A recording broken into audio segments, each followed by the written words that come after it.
कुंभ की परंपराएं निराली हैं। महाकुंभ नगर में आस्था का जन समुद्र देखने को मिल रहा है। जिस तरफ भी आप निकल जाइए, संत महात्माओं के दर्शन करते हुए लोग श्रद्धालु आपको मिल जाएंगे। मां गंगा, यमुना और अदृश्य सरस्वती के पावन संगम पर स्नान करने के बाद श्रद्धालु संत महात्माओं के दर्शन करने के लिए निकल पड़ते हैं। अलग अलग अखाड़ों में जाकर के संत महात्माओं के दर्शन किए जा रहे हैं। महाकुंभ नगर में किन्नर अखाड़ा भी विशेष चर्चा में है। किन्नर अखाड़ा में तमाम साधु संत मौजूद हैं जो लोगों को आशीर्वाद दे रहे हैं। लोग श्रद्धा के साथ उनके शीश निभा रहे हैं। यहाँ पर देखिए, किन्नर अखाड़ा के महामंडलेश्वर पवित्रा माता जी बैठी हुई हैं और किन्नर अखाड़ा की महामंडलेश्वर गिरनारी माता बैठी हुई हैं। त्रिशूल देखिए यहाँ पर रखा गया है और किन्नर अखाड़े की अपनी परंपरा है, अपना इतिहास है और किन्नर अखाड़े से जुड़े लोग लगातार सेवा में जुटे रहते हैं और लोगों को आशीर्वाद देते रहते हैं। बताते हैं कि किन्नर अखाड़े में आने के बाद जो मनोकामना पूर्ण होती है, उसी मनोकामना को पूर्ण करने के लिए यहाँ पर सभी आते हैं। हमारे साथ महामंडलेश्वर पवित्रा माता जी मौजूद हैं। माता जी, आप क्या कहेंगी, किन्नर अखाड़े की क्या परंपरा है? आप महामंडलेश्वर हैं और किन्नर अखाड़े की शुरुआत हमको लगता है कि पिछले अर्धकुंभ में या कुंभ में हुई थी और उस वक्त भी मैं मौजूद था। किन्नर अखाड़े में क्या परंपराएं हैं? जय श्री महाकाल, ओम नमो नारायण। सबसे पहले 2025 महाकुंभ में मैं सभी श्रद्धालुओं का स्वागत करती हूँ। सब लोग यहाँ पर आए, अपना ख्याल रखें और आस्था की डुबकी लगाएं और उसी आस्था के साथ माँ गंगा का आशीर्वाद अपने साथ ले जाए और अपने परिवार को और जन कल्याण के लिए उसे साथ रखें। और बहुत अच्छी बात है आपने जो सवाल किया है कि किन्नर अखाड़ा की क्या परंपरा है। किन्नर अखाड़ा 2015 में स्थापित हुआ। सबसे पहला कुंभ था सिंहस्थ 2016 का उज्जैन में, और अभी जो दूसरा जो कुंभ था वो 2019 में यहाँ पे अर्ध कुंभ था। तीसरा हरिद्वार में था और चौथे में हम फिर से महापर्व जो 144 साल बाद आया हुआ महापर्व है, जिसकी बहुत अच्छी घड़ियाँ हैं, तिथियाँ हैं और वो सभी के लिए बहुत एक नया संदेश और आशीर्वाद प्रदान करेगा। ये जो महापर्व है 2025, जिसकी कल्पना हम दिव्य और भव्य और डिजिटल के साथ करते हैं और 30 किलोमीटर के दायरे में बना हुआ है महापर्व, इस पूरे विश्व में सबसे अच्छा है और सबसे बड़ा नाम है।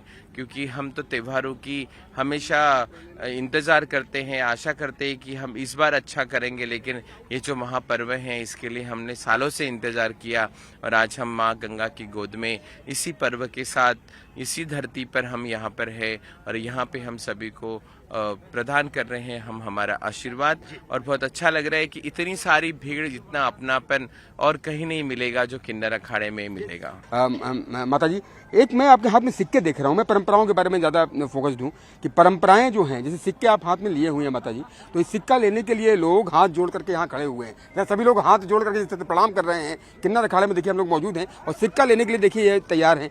सिक्का लेने की क्या परंपरा है? हमारी आस्था है और हमारे भक्तों की, श्रद्धालुओं की आस्था है कि अगर जब तक हम किन्नर के पैर नहीं छूते हैं, उनसे 1 रुपए का सिक्का नहीं लेते हैं, तो उनको कहीं ना कहीं लगता है अगर 1 रुपए के सिक्के से मेरा कल्याण हो सकता है, मुझे आशीर्वाद मिलेगा, मेरा परिवार सुखी रहेगा, मेरे घर में भंडारा भरा रहेगा और कहीं ना कहीं मुझे धन राशि प्राप्त होगी। क्योंकि यहाँ पे सब अमीर नहीं आते हैं ना, थोड़े गरीब भी आते हैं। क्योंकि इसलिए आते हैं क्योंकि उनको हमसे जुड़ी हुई आस्था से प्यार है।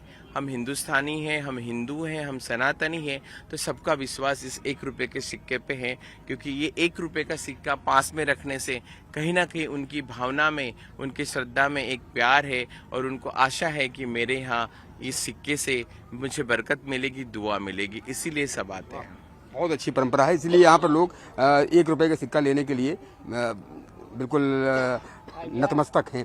आप क्या कहेंगे, जिस तरह से कुंभ में खासतौर से आपने बताया कि तमाम परंपराएं होती हैं, आप लोगों की अपनी परंपराएं हैं और किन्नर अखाड़ा मैंने एक बार कवर किया था कि कैसे किन्नर अखाड़े में शामिल होते हैं, तमाम गतिविधियां होती हैं, क्या क्या तरीके होते हैं? मान लीजिए कोई अगर किन्नर अखाड़े में शामिल होना चाहता है तो क्या क्या जो है प्रोसेस होता है? जैसे 13 अखाड़े का प्रोसेस है, जैसे 13 अखाड़ों की परंपरा है, तो हमारा भी 14वां अखाड़ा है। हमारी परंपरा भी सबसे मिलती है, सबके साथ एक जैसी है, लेकिन कहीं ना कहीं थोड़ा फर्क है कि आने वाला बहुत सोच समझ के आता है कि मैं कहाँ कंफर्ट पाऊंगा, मैं कैसे रह सकता हूँ।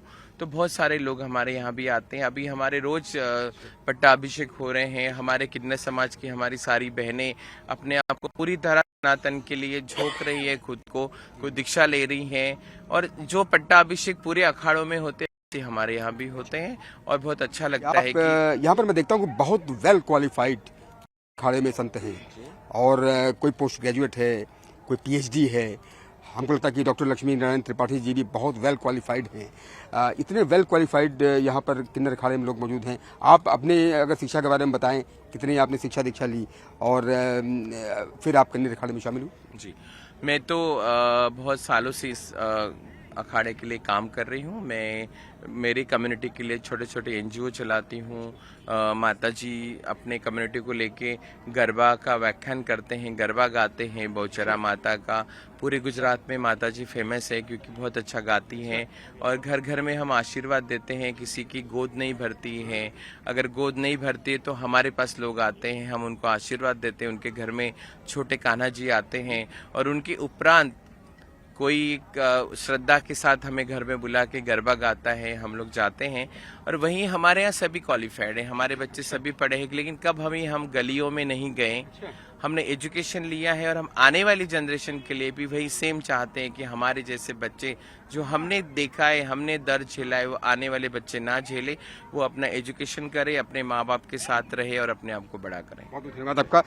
पवित्रा माता जी गिरनारी माता जी हमारे साथ मौजूद हैं। गरबा का जिक्र किया माता जी ने, आप के बारे में बताया कि आप गरबा बहुत अच्छा गाती हैं, तो आपसे चाहेंगे कि कुछ हमारे दर्शक भी जान सकें इस परंपरा के बारे में और गरबा की धुन अगर आप कुछ गा सके तो। जय श्री महाकाल। मैं गुजरात किन्नर अखाड़ा एवं श्री पंचदश नाम जूना अखाड़ा से गिरनारी माता जी नाम है मेरा। स्वीटू माँ नाम से मुझे जानता है पूरा गुजरात और मैं गुजरात में गरबा करती हूँ। उसमें अभी एक फेमस हमारा गुजरात में गरबा है, गलगोटो में झुकी ने ली दो दिनता दिनता दिनता ताता।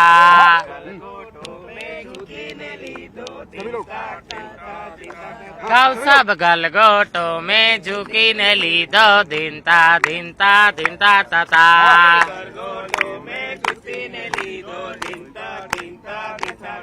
हे राजा नी रानिया, राजा ने पूछे क्या जय भोजन कर सूजो, क्या जय भोजन कर सूजो। ए ऊपर अपने माथे चंद्रमा, त्या जय भोजन कर सूजो, त्या जय भोजन कर सूजो। ऊपर आकाश ने नीचे चंद्रमा, त्या जय भोजन कर सूजे, त्या जय भोजन कर सूजे। हे गलगोटो में झुकी न ली दो धिनता धिनता धिनता ताता। गलगोटो में झुकी न ली दो धिनता धिनता धिनता ताता। हे त्रण वार त्रण त्रण ताली पड़े, त्रण त्रण वार त्रण ताली पड़े। ठीकरा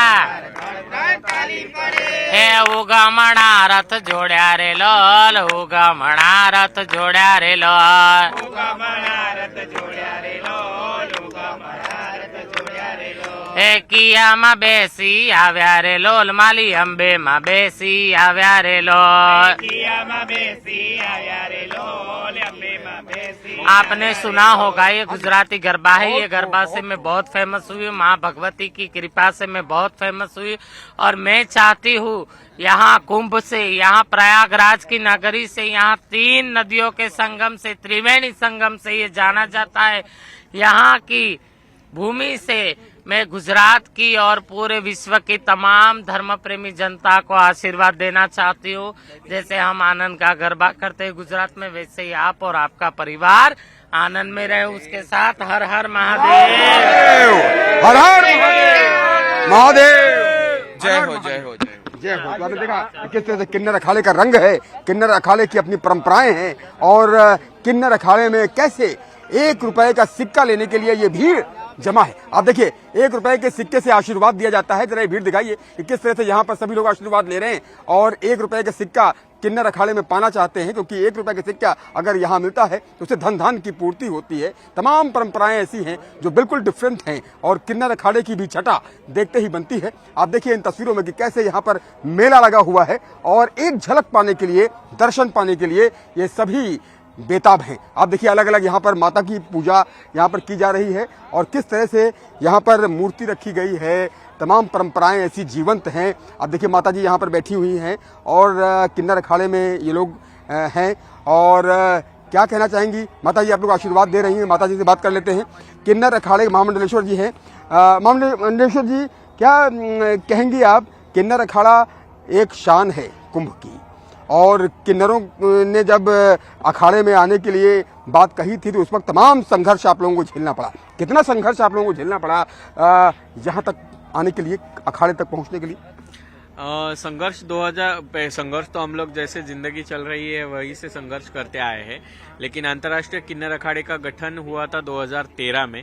हमारी आचार्य महामंडलेश्वर डॉक्टर स्वामी लक्ष्मी नारायण त्रिपाठी गुरुजी ने इस संघर्ष की शुरुआत की थी।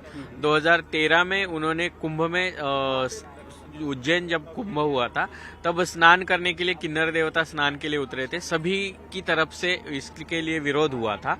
उसके बाद 2015 में 15-16 में जब कुंभ हुआ तभी हमारे आचार्य जी ने एक रजिस्टर करके एप्लीकेशन दिया, कलेक्टर के पास निवेदन दिया। उसके बाद में बहुत सारे अखाड़ों से भी हमें विरोध होता रहा था, लेकिन हिंदू सनातन धर्म में किन्नरों का जो स्थान है, जैसे देव, दानव, यक्ष, गंधर्व और किन्नर, ये 5 उपदेवताओं में आते हैं। हम शिव के प्रमुख गणों में है, यानी साधु संतों से भी ज्यादा त्यागी, साधना करने वाले और तप करने वाले किन्नर उपदेवताओं का हिंदू सनातन में एक उच्च स्थान है। ये जूना अखाड़ा ने मान्य किया और जूना अखाड़ा ने हमें उनके साथ एक एग्रीमेंट के जरिए सम्मिलित किया और हमारी पेशवाई और हमारा अमृत स्नान जो है जूना अखाड़ा के साथ में होता रहा है। और आपको पता है कि अमृत स्नान की जो पर्वणी होती है उसके लिए देवता भी तरसते हैं, तो सामान्य जनता तो तरसने वाली ही है। इसीलिए उपदेवताओं के और शिव के गणों के जगह पर किन्नर जब स्नान करते हैं तभी वो पुण्य और ज्यादा और उत्साही हो जाता है। और किन्नरों के स्नान के सिवा या किन्नरों के सिवा अभी आप देख सकते हैं कि महाकुंभ आधा अधूरा लगने लगा है। अच्छा माता जी, मैं मूर्ति देख पा रहा हूँ, ये किनकी मूर्ति है और क्या बताना चाहेंगे इसके बारे में? देखिए, सभी किन्नर देवता जो है वो शिव और शक्ति के उपासक है और शिव और शक्ति के उपासक होने की वजह से पार्वती माता का जो स्वरूप है उसमें आपने देखा होगा भद्रकाली, महाकाली, स्मशान काली, अघोरा काली, ये सभी तरह की जो स्वरूप है माता के, उसी तरह का माता का एक सांसारिक स्वरूप है जो महाराष्ट्र के रिचुअल्स में पूजा जाता है, जिसे काळूबाई नाम से जाना जाता है, जो संसारिक माता है और वो प्यार करने वाली। इसका मतलब काळूबाई मीन्स मेरी प्यारी काली माँ, ऐसा कहा जाता है। और वो काली माँ का सौम्य स्वरूप, पार्वती माता का सौम्य स्वरूप महाराष्ट्र में काळूबाई नाम से पूजा जाता है और हम लोगों की वो अधिष्ठात्री है। अच्छा माता जी, एक आखिरी सवाल, क्या कल ममता नाम की कोई महिला भी किन्नर अखाड़े में शामिल हुई? जी, गुजरात से दिल्ली से ममता वशिष्ठ जो हमारे धुलिया से शिष्य है, वो हमारे अंतर्राष्ट्रीय किन्नर अखाड़ा की वाइस प्रेसिडेंट पार्वतीमयी जोगी नंदगिरी जो महामंडलेश्वर है किन्नर अखाड़ा में, उनकी शिष्य रही थी। और हमारे किन्नर अखाड़ा ने हमेशा एक बात साबित की है कि अगर सभी नर नारियों ने हमें वंचित भी कर दिया था या हमें दूर भी कर दिया था, फिर भी हम बाहें फैला के खड़े हैं। स्त्री हो, पुरुष हो या किन्नर हो, सभी को हम लोग यहाँ पे स्वागत करते हैं, उनका अभिनंदन करते हैं। और इसीलिए हमारे अखाड़े में बहुत सारे पुरुष महामंडलेश्वर भी है, स्त्री महामंडलेश्वर भी है। हमारी एक साध्वी रही है पीताम्बरा जी, एक हमारी इंटरनेशनल किन्नर अखाड़ा की महामंडलेश्वर जो स्त्री है शिवप्रिया नंदगिरी जी, और उसी तरह से ममता वशिष्ठ जो दिल्ली से महामंडलेश्वर बनी है और उनको भी किन्नर अखाड़े में महामंडलेश्वर के पद पे विराजित किया। जी, वो किन्नर अखाड़े में आप उनको जो रेसिडेंशियल एरिया है किन्नर अखाड़े का, वहाँ पे उनसे मिल सकते हैं। Okay, thank you so much. आपने देखा कि किस तरह से किन्नर अखाड़े की परंपराएं हैं और किन्नर अखाड़े की अपनी अलग दुनिया है।